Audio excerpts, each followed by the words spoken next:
আসসালামু আলাইকুম ladies and gentleman, কিতা খবর শুনিবালা। আমি একটা ইউটিউব চ্যানেল খুলছি, সারা সাপোর্ট করবা, সাবস্ক্রাইব করবা। চ্যানেল খোলার উদ্দেশ্য হইল গিয়া হুরুতায় মসজিদ ফড়ন বিহার তাইয়ারির লাগে মেসা বকল মজবুরিত ফড়ি যায়। কারণ হইল বিহার টিকর সময় না আমার ফড়িয়ে তো 3 খতম দিলাইছে, 2 খতম দিলাইছে, হ্যাঁ ওটা তাইয়ারির মসজিদও ফড়া হয়। হকিকতে মসজিদও কিতা ফড়া হয়। এখন মেসাবে বালা করে ফড়ানিত লাগলে হুরুতার ফড়া আগুয়ায় না, আর ফড়া না আগুয়াইলে ইমাম সাহেবের উপরে গরম।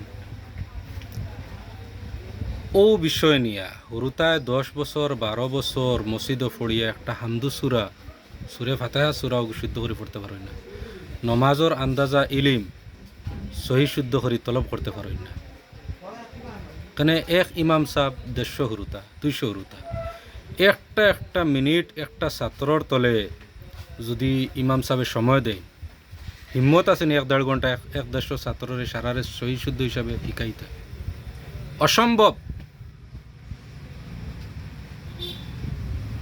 ও আমার মাথাত একটা সোচ আইছে যে সদকায় জারিয়ার লাগি কিতা করা যায়।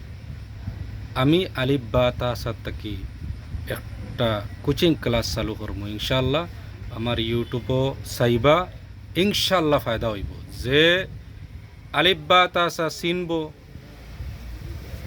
তার লাগে তো বেশি বালা, আর যে চিনত না হেও চিনা কিলা চিনতে পারে, কোন হিসাবে পড়িলে জলদি ইয়াদ হইব, কোন হিসাবে পড়লে কিয়ামত পর্যন্ত বাঁচিয়া থাকলে ইয়াদ থাকব। আমি তরতিব নমুনা বাতাইয়া দিম, আপনারা সারায় খেয়াল রাখবা।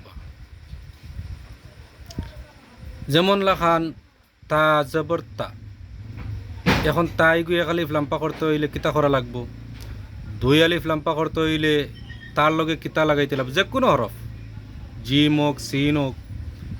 এই জিমিগু 5 আলিফ লাম্পা করতে হইলে কিতা করতে লাগবো, কিতা লগে লাগাইতে লাগবো।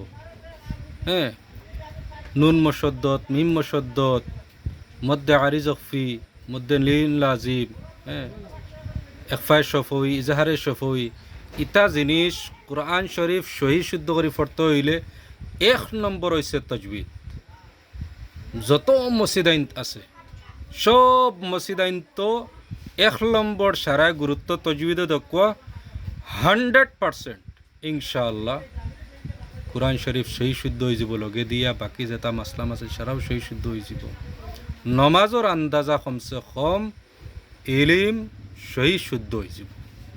বেশি তো দরকার নাই, 5 ওয়াক্ত নমাজ পড়িতাম, ও অগুন তোর ভিতরে যা আছে অগুন তো সহি শুদ্ধ হইলে আর তো কিছু দরকার নাই।